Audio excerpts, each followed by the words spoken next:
하늘을 쳐다보면서 새가 하늘을 나는 것을 보게 됩니다. 새는 하늘을 날지만 그의 눈은 항상 땅에 고정되어 있습니다. 우리는 땅에 살지만 우리의 시선은 늘 하늘을 향해 있습니다. 새가 왜 땅을 향하여서 시선을 둘까요?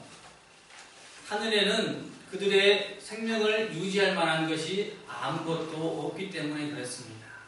그들이 땅을 바라볼 때에 땅에서 나는 그들의 먹을 수 있는 먹을거리를 바라보고 그것을 먹어야 살기 때문에 자꾸 하늘을 날면서도 땅을 바라본다라는 것입니다. 그렇습니다, 여러분. 그럼에도 여전히 우리는 이 땅에서 나오는 것들을 통하여서 늘 즐거워하고 이 땅에서 하나님이 베푸시는 것들로 인하여서 우리가 행복해하고 있는 것입니다. 사랑하는 성도 여러분, 하나님은 그렇습니다. 이 땅에서 어떠한 사람들은 부자가 되고 또 이 땅에서 어떠한 사람들은 가난하게 삽니다. 그러나 부자라고 가난한 사람들이라고 실망할 거나 기뻐할 필요가 없다라고 예수님께서 이 땅에 오셔서 가르쳐 주었습니다. 왜냐하면 우리는 땅에 사는 사람들은 하늘에 나는 새가 땅을 바라보듯이 땅에 사는 사람들은 하나님을 바라보아야 하기 때문에 그렇습니다. 우리가 지금 현실이라고 생각합니다. 사실상 우리가 현재라는 이 말 참으로 어색합니다. 우리에게는 과연 현재, 지금이라는 말이 있을까? 왜냐하면 계속해서 시간이 흐르고 있기 때문에 아무도 제자리에 머물 수가 없습니다. 우리가 이렇게 좋은 예배장에서 예배를 드리고 또 이 시간에 머물러 있고 싶지만 우리는 시간이 되면 이 자리를 떠나서 또 삶의 자리로 나아가야 합니다. 그것이 바로 우리의 삶인 것이죠. 우리에게는 현실이라는 것은 없고 지금이란 존재하지 않고 오직 과거와 미래뿐입니다. 그러나 우리가 이 땅에 살면서 그렇게 흐름을 흐르다가 어느 순간에는 멈춰야 할 때가 있습니다. 시간에서 멈췄을 때는 이제 우리가 이 땅에서 사는 모든 것을 내려놓아야 한다라는 뜻이죠. 무엇이 중요할까요? 무엇이 중요할까요? 오늘 본문은요, 우리에게 무엇이 중요한지, 무엇을 바라봐야 되는지, 어떻게 살아야 되는지에 대해서 가르쳐 주고 있는 것입니다. 하나님께 마태가 부름을 받는 것이죠. 예수님께서 마태를 부르고 있는 본문입니다.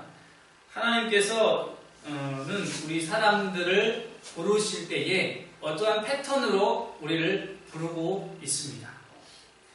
그런데 그 삶의 패턴에서 자꾸 변수가 생기는 것은 우리에게 선한 것을 보여주는 것이 아니라 그럴싸한 것들로 포장된 이 바이러스들이 있기 때문에 그렇습니다.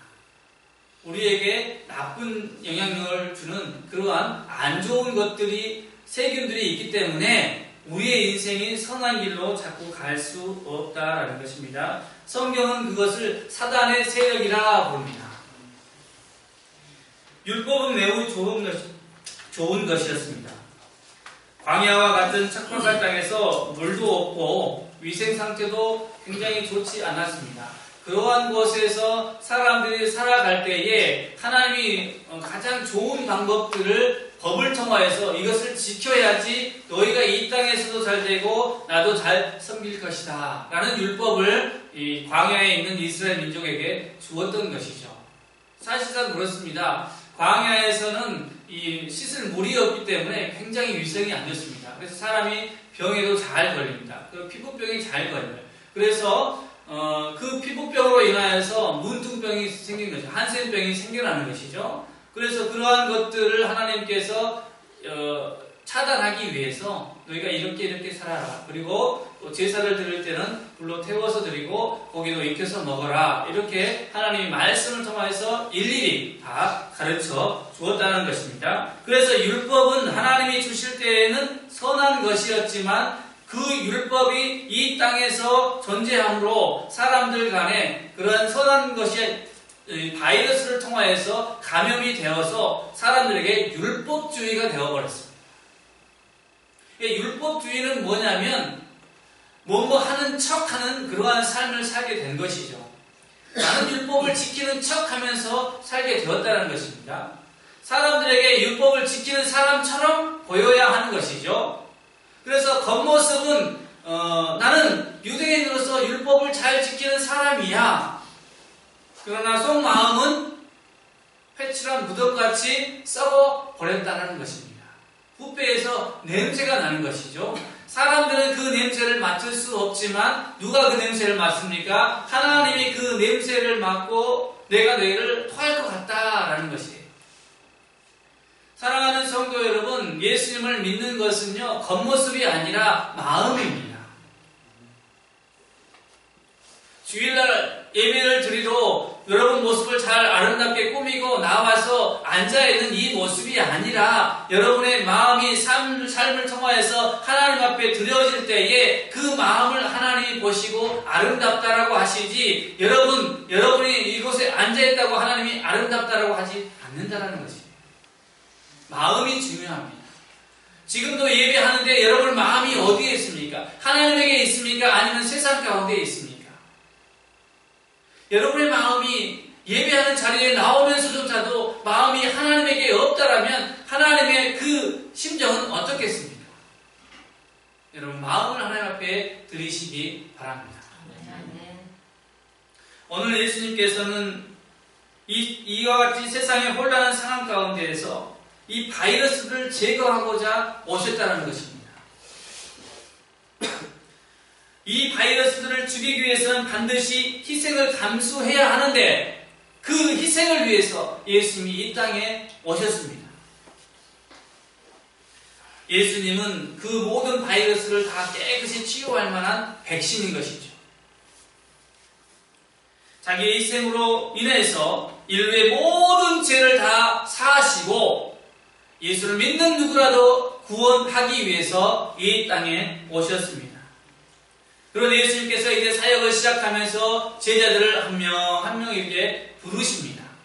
제자들이 하나 예수님을 쫓아온 것이 아니라 예수님께서 제자를 불러 세웠다는 것이 중요합니다. 여러분, 우리가 예수님을 찾아온 것이 아니라 예수님께서 세상에 살고 있는 죄악 가운데 살고 있는 여러분들을 불러서 예수님의 제자가 되게 하셨다라는 것이죠. 거기에 오늘 메시지의 핵심이 있는 것입니다. 우리는 모두가 다 같은 죄인이었습니다. 바이러스에 감염되어서 그 바이러스를 어떻게 할 수가 없어서 우리는 죽을 수밖에 없는 그러한 인생들이었지만 예수님께서 우리를 불러주셔서 깨끗하게 치유하여 주셨습니다. 그러므로 다시는 세상에서 죄를 범하지 말라는 예수님의 명령대로 우리는 세상 가운데에서 그 바이러스에 가까이 가면 안 되는 것이죠. 그런데 오늘 예수님께서 또 한 사람을 불러 세웁니다. 마태 세리이죠. 이 세리라는 직업은요, 오늘날 말로 하자면 세무사, 세무서에 근무하는 공무원들이에요. 공무원들. 왜냐하면 세금을 계산해서 부여하고 세금을 걷어들이는 일들을 하고 있습니다. 그런데 정상적으로 이 세금을 걷어들이는 것이 아니라 세금을 조금 더 보태서 걷어들이고 나머지 부분은 자기의 주머니에다가 넣습니다. 그것을 이스라엘 백성들이 알아요, 몰라요? 알아. 그래서 세리들은요, 이스라엘 사람들에게 굉장히 욕을 많이 먹습니다. 사랑하는 성도 여러분, 우리도 세금을 많이 내잖아요. 세금을 많이 내는데 이 세금을 나라에서 잘 사용하면 좋은데 어떤 대통령은 그 많은 세금들을 자기 주머니에다가 다 감춰놓고 국민들을 위해서는 잘 사용하지 않는다는 거예요. 그럴 때 그 사람을 우리가 어떻게 합니까? 굉장히 싫어하죠. 그와 마찬가지로 이 세리들이 이스라엘의 주머니를 털어서 자기들의 주머니를 채우고 있다는 것입니다. 그래서 너무너무 싫어요. 그런데 오늘 예수님은 그러한 마태를 불렀다는 거예요. 이거는 유대인들이 용납할 수 없는 일입니다. 아니, 멀쩡한 사람들 놔두고 왜 하필이면 우리가 싫어하는 그 마태를 부르냐, 그 세리를 부르냐는 거예요. 그것도 모자라서 오늘 뭘 하고 있어요? 식사를 하는데 정상적인 사람들과 식사를 하는 것이 아니라 세리가 이만큼, 죄인들이 이만큼, 그곳에 예수님이 함께한다. 일반 사람들은 그것을 이해할 수가 없어요. 그것을 용납할 수가 없어요. 바리새인들은 그것을 도저히 눈뜨고 볼 수가 없는 거예요. 어찌 네가 우리가 얘기하는 죄인들과 식사하냐? 우리가 싫어하는 이 애국자가 아니고 매국노 아닙니까? 매국노. 나라를 팔아먹는 사람들이잖아요. 그런 사람들과 네가 어떻게 식사를 할 수 있느냐라는 거예요. 상식 밖의 일을 예수님이 오늘 우리에게 보여주고 있는 것입니다. 사랑하는 성도 여러분, 그런데 예수님께서 왜 그들과 함께 식사를 했을까? 답은 긍휼입니다. 따라서세요. 긍휼. 여러분 눈에 보이기에 사람들이 다 달라 보이죠. 여러분 눈에 보이기에 어떤 사람은 잘났고 어떤 사람은 못났고, 여러분 눈에 보이기에 어떤 사람은 높아 보이고 어떤 사람은 낮아 보이고, 어떤 사람들은 많이 배워서 뭔가를 아는 것 같고 어떤 사람들은 못 배워서 무식한 것 같고, 여러분 눈에는 그렇게 보이지만 하나님의 눈에는 그렇게 보이지 않는다는 거예요. 예수님의 눈에는 그렇게 보이지 않고 누구라도 그 사람이 노숙자이건 장애우건 그리고 저 높은 대통령이건 상관없어요. 하나님의 눈에는 불쌍한 한 영혼에 불과한 것입니다. 이 죄 많은 세상 가운데 살고 있는 한 불쌍한 영혼을 예수님은 건져주신 거예요.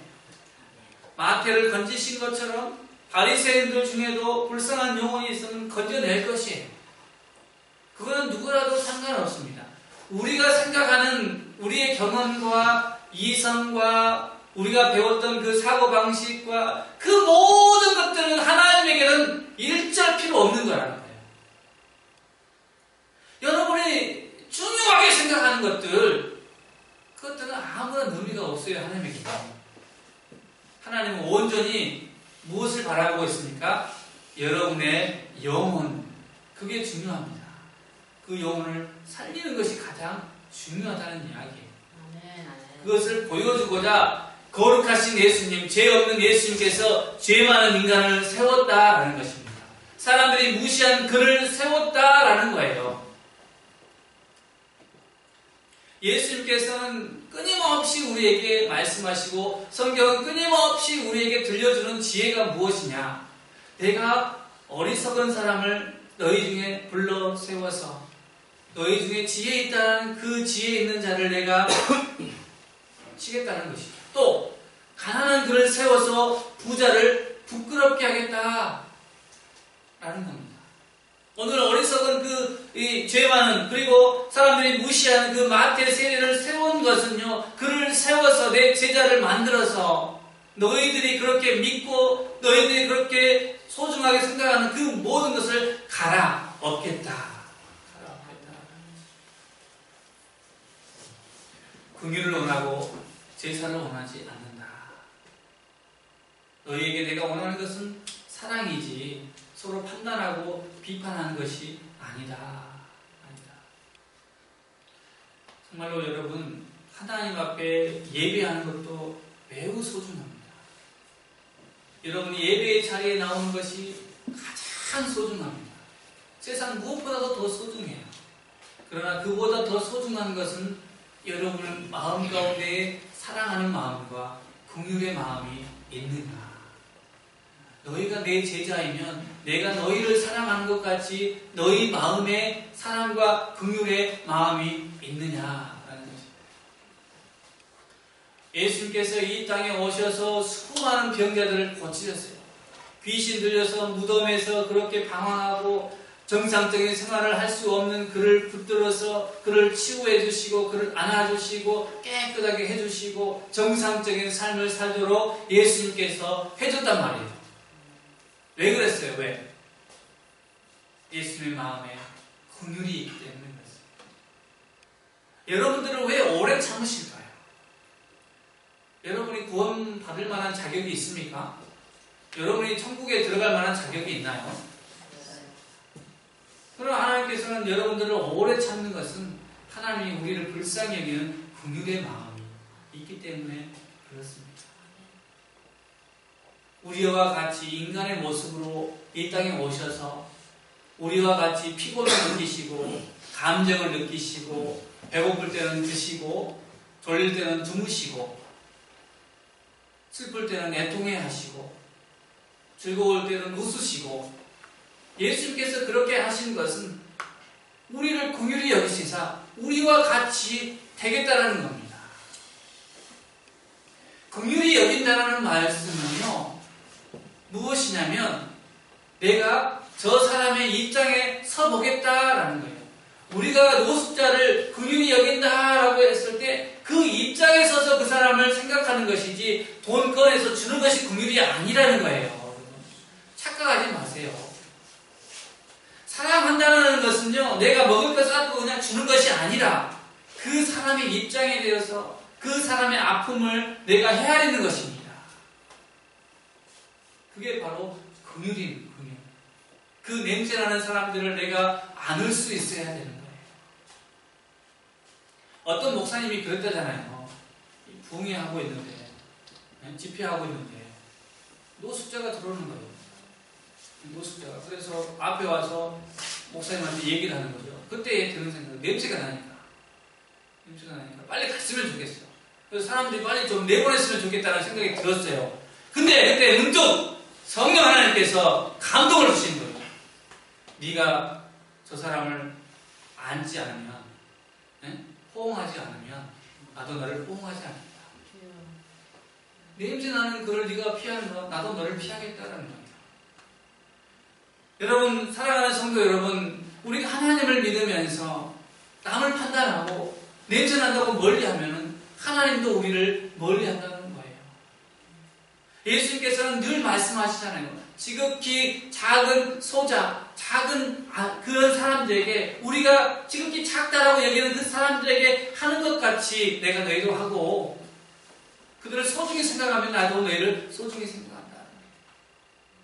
긍휼이라는 것은 바로 그런 것이다.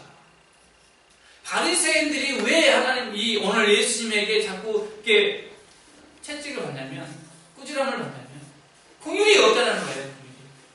오직 뭐밖에 없어요. 그 안에는 율법도 아닌 율법의 바이러스가 감염된 율법주의, 그것이 그 속에 가득해요. 그래서 길거리에 서서 기도하는 거예요. 봐라, 나는 기도한다. 일주일에 나는 2번 금식한다. 사람들에게 알리는 거예요. 나는 금식하니까 나는 얼굴도 안 씻고 나 이대로 나왔어. 나 금식하니까. 사람들에게 그렇게 알리는 거랍니다. 속은 어떻습니까?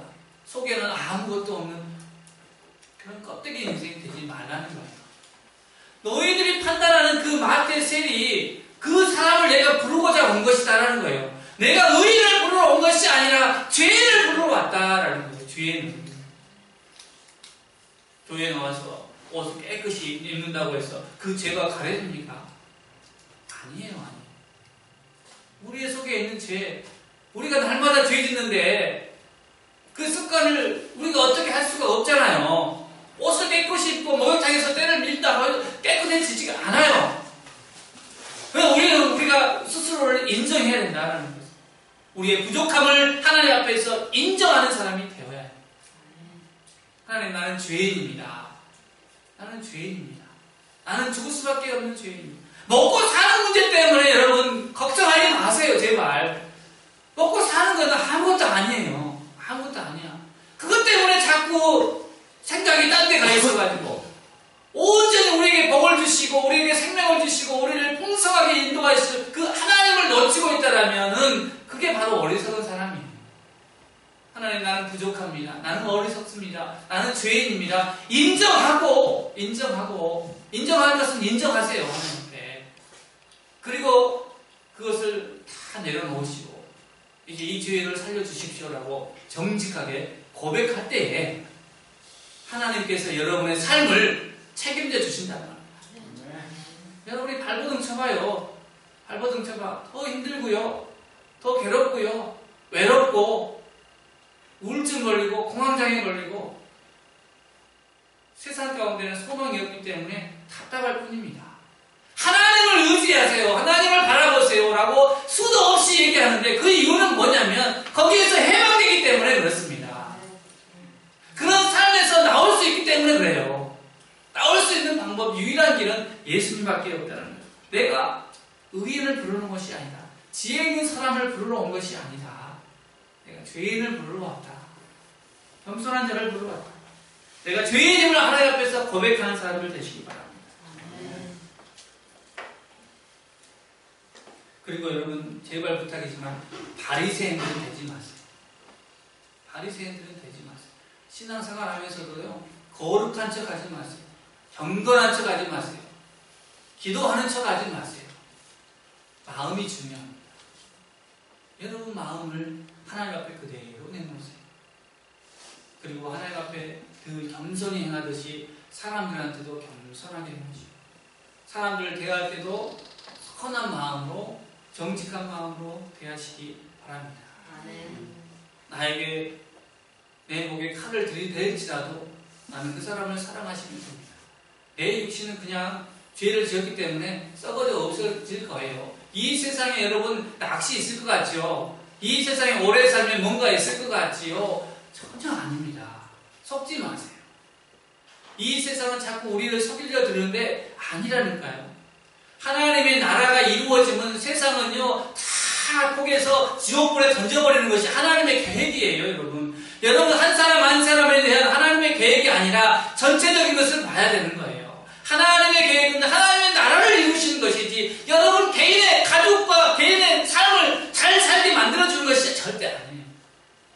죄인을 불러서 하나님의 나라에 들어오게 하시고 그 나라에 그 충만한 수가 채워지면 하나님의 나라가 이 땅에 임할 거고 그 땅에 임하면 하나님의 나라가 임하면 이제 심판이 이루어지는데 그때는 끝이라는 거예요. 그것을 염두에 두고 오늘 예수님께서 너희가 이 땅에 살 때에 의인이 아니라 죄인 된 것을 고백하고 나로 인하여서 하나님께로 돌아오고 그리고 너희들이 그리스도인으로서 내 제자로서 사랑의 마음이 마음 가운데 가득 넘쳐라는 거예요. 가득 넘쳐. 사랑이 없으면 내 제자가 아니야. 내 제자가 아니야. 세상 사람들이 어떻게 너희가 내 제자인 줄 알겠냐? 내가 가르쳐 주었지 않냐? 서로 사랑하라고. 그 사랑만이 너희가 내 제자인 줄로 아니라. 수년 동안 제가 이 오른쪽 어깨가 굉장히 아팠어요. 어깨가 미국에서 공부할 때부터 어느 날 보니까 지금도 못 드는데 이렇게 들면 아파요. 이렇게까지 괜찮은데 이렇게 들면 굉장히 아프더라고요. 그래서 그냥 그렇게 살았어요. 이렇게 평상시에 힘쓰고 하니까 살았죠. 그래서 이제 한국에 딱 들어와서 오자마자 뭐 했게요? 한의원에 갔어요. 한의원에. 저번에 이제 허리 아플 때 한의원에서 침 맞으니까 깨끗하게 낫더라고요. 그래서 한의원 가서 침 맞으면 깨끗하게 낫겠다. 처음에는 내가 자주 갔던 한의원을 갔어요. 2번 맞으면 보통 다 낫는데 안 나. 이 한의원이 뭔가 잘못 침을 넣는 것 같다. 아프기만 하고. 또 다른 데로 갔어요. 다른 한의원에. 거기는 또 괜찮겠지 하고 갔는데 얘기도 다 하고 했는데도 침을 맞았어. 한 2번 갔어요. 그래도 반응이 똑같아요. 마지막으로 또 한의원을 찾아갔어요. 이 동네에 한의원들이 다 이 모양인가? 그런 생각을 했죠. 그리고 이제 몇 주 전에 정형외과를 갔어요. 정형외과 가서 의사 선생님한테 얘기를 했죠. 어깨가 이렇게 아프다. 어깨 아프다. 엑스레이를 찍었더니 뭐 이제 신경을 누르고 있는 것 같다. 그래요. 그래서 그런가 보다 하고 약 주는데 약 먹고 물리치료 받고 했는데 똑같아. 뭐 반응이 똑같아요. 그래서 또 찾아갔어요. 일주일 전에. 가서 이제 초음파로 갔어요. 초음파로 이렇게 자세히 보니까 이 염증이 끼어있고 힘줄이 부분적으로 파열이 돼가지고 침을 놔도 안 났고 뭐 약을 먹어도 안 난 거예요. 그래서 힘줄에 그 강하게 하는 그 주사가 있더라고요. 그 주사를 한 방 딱 맞으니까 지금까지 어깨를 못 쓰고 가만히 놔둬야 돼요. 병원이라는 것은 우리의 병을 치유하는 곳이에요. 그런데 병원을 몇 군데 다녔어요. 5군데, 4번째 병원이에요. 4번째 병원. 정확하게 아픈 부위를 얘기해 줬어요. 그런데 의사마다 다르단 말이에요. 네? 정확하게 판단을 하고 나서야 약을 처방할 때 내 병이 낫는 것처럼 세상 여러 군데 찾아가야 없다라는 거예요. 똑같아요. 죄는 그대로 있단 말이죠. 내 힘줄이 그대로 파열된 것처럼, 염증이 그대로 있는 것처럼 죄는 그대로 있어요. 반응이 없다는 거예요. 그러나 예수님께 오면 예수님은 우리를 정확하게 알고 계시기 때문에 예수님께서 여러분을 진단하고 판단하실 때에 예수님이 이렇게 해라라고 했을 때에 우리는 그 죄에서 자유롭게 됩니다. 우리의 인생의 그런 복잡한 문제에서 놓이게 됩니다. 예수님께로 오십시오. 여러분 마음이 지금 세상에 있다라면 빨리 돌이켜서 예수님께로 오십시오. 예수님께로 올 때에만 여러분 소망이 있습니다. 진짜예요. 이건 거짓말이 아니고 진짜예요. 내 목숨을 바쳐서라도 얘기해 주고 싶은 건요, 예수님만. 세상에 있는 사람들의 얘기 듣지 마세요. 사람들의 얘기는요, 그 사람들이 모르기 때문에 자꾸 하는 얘기예요. 진짜를 듣고 반응하세요. 그래 여러분의 인생이 하나님이 주시는 그 복을 받아서 이 땅에서도 잘 되고 영원한 그 천국에서 하나님이 주시는 것 그대로 받아 누리면서 함께 그렇게 살 수 있습니다. 잘못된 길로 가지 마세요. 잘못된 것에, 허황된 것에 마음 두지 마시고 바리새인처럼 잘못된 길을 서지 마세요. 고집을 꺾으시고 이제 예수님 앞에 바짝 엎드리시기 바랍니다. 네. 그래야 삽니다. 오늘도 하나님께서 우리에게 주시는 말씀을 붙잡고 기도하시기를 바랍니다. 같이 기도하실 때에 그렇습니다. 주님, 내 마음이 세상 가운데 있었습니다. 나는 너무나도 미련하였습니다.